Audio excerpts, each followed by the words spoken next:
Hey everybody, this is a real quick video in case you have a Bang & Olufsen BEOLIT 20 wireless Bluetooth speaker and you need to do a hard reset to the factory default settings on it. Now you're going to want to do this for one of two reasons.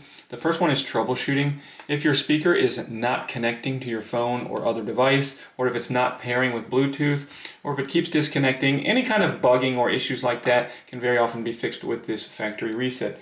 The second reason is if for whatever reason you just want to wipe all of the information, all of the pairing history and everything off this speaker so that you can set it up just like you're setting up a brand new speaker, we can go ahead and do that. So it's really quite easy to do. All we need to do is come in and press and hold the Bluetooth button and the power buttons simultaneously for 3 seconds. And while holding those two buttons for 3 seconds, we're just going to keep an eye on this little indicator light because we're going to hold it until the light indicator turns from white to red. Once it goes to red, then we can let go.